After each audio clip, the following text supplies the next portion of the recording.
This lesson is on electrochemistry part 2. We're first going to be dealing with the galvanic cell with direct electron transfer. Over here, we have a zinc electrode in a solution of copper sulfate. The copper 2+, which comes from the copper sulfate, will come into contact with the zinc atoms and will gain 2 electrons. This is because copper 2+ wants to reduce and zinc wants to oxidize. If you look at your table 4b, you can see why this is. Copper 2+ is a strong oxidizing agent and Zn is a strong reducing agent. This is because copper 2+ is lower down on the left-hand side and zinc is higher up on the right-hand side. Zn2+ and copper will form. The copper ions will win the tug of war for the electrons. The reaction will read Zn plus copper 2+ to form copper and zinc 2+.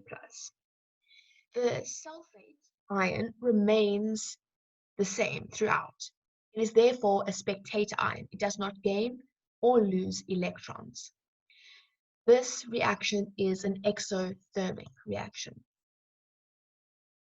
Now we have another example where they've swapped the copper and zinc around, basically. The copper is now our electrode, and we have Zn2+ as our ion. In this case, no reaction would take place because neither species wants to be reduced or oxidized.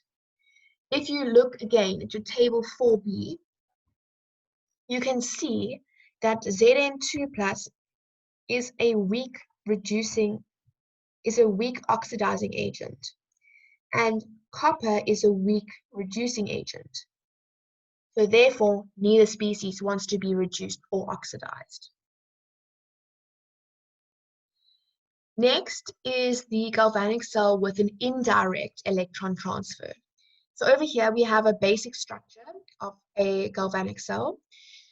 This is also known as the Daniell cell. We have labels A, B, C, D, and E. I'll go through what each thing is and what happens at those respective places. So, just a bit of background theory. 2 half cells are created. The cell converts chemical potential energy into electrical energy.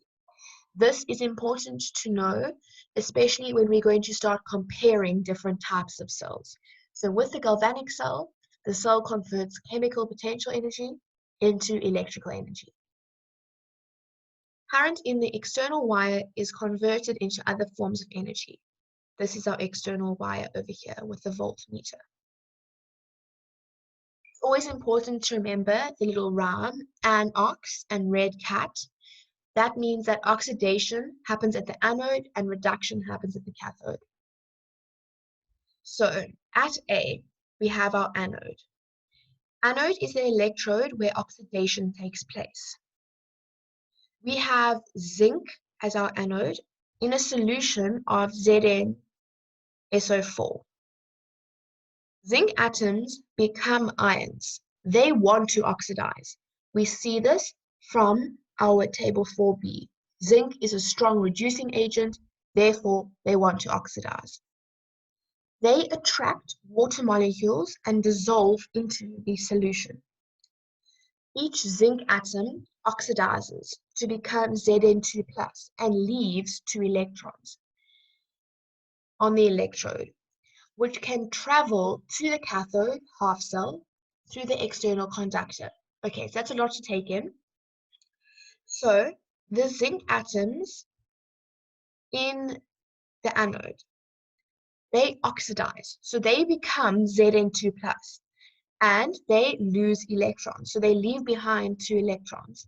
These electrons can actually travel to the cathode half-cell through this external conductor. So the electrons move along and travel to the cathode half-cell. The oxidation of zinc atoms results in a mass decrease of the anode. So as all these zinc atoms from the anode are converting to Zn2+, the mass of the anode starts to decrease. Electrons that are left on the anode give it a negative charge. Okay, now we're looking at B. Over here is the anode half cell. The Zn2 plus concentration of the anode half cell increases. This is because more Zn2 plus is coming into the solution because zinc is being oxidized. An electrical imbalance is created. The Zn2 plus ions entering the solution would give the solution a positive charge, preventing Zn2 plus from entering the solution eventually. So as the oxidation happens, the more and more it happens, the more Zn2 plus ions become in the solution. Therefore, it will become very positively charged. So eventually, the Zn2 plus ions will be prevented from entering the solution. We then move on to the cathode, which is labeled C over here. It is a copper cathode. Electrons arrive from the anode half cell via the external wire, like we said earlier. The cathode conducts the electrons. The Cu2 plus ions in the solution become attracted to the cathode and are reduced by the gain of 2 electrons. So the electrons are now sitting at the cathode. We have copper 2 plus in our solution. Positive is attracted to negative. So the copper 2 plus ions are going to be attracted to the cathode because of the electrons. They will then gain electrons and be reduced to copper. The copper atoms, which form at the cathode, they coat the cathode and result in a mass increase. The electrons leave the cathode and the cathode becomes positively charged. Now we're dealing with D, the cathode half cell, which is over here with copper sulfate. The Cu2 plus concentration decreases and an electrical imbalance forms. Copper 2 plus ions leave the solution and the remaining SO4 ions create a negative charge in the solution. The cathode becomes positively charged. Therefore, it will repel Cu2 plus ions and attract sulfate ions, and thus the reaction will cease. So just like with the anode, the same thing happens with the cathode. The cathode eventually becomes positively charged, and it will start repelling the Cu2 plus ions and start attracting the copper sulfate ions, and then the reaction will cease. Now we move on to the salt bridge, which is labeled E over here.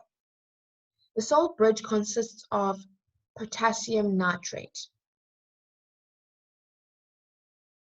The electron flow would cease if the anode and cathode were in complete isolation due to their electrical imbalance. But this problem is resolved by using a salt bridge. The cations, so the potassium plus ions from the salt bridge, move into the cathode half cell to compensate for the negative charge.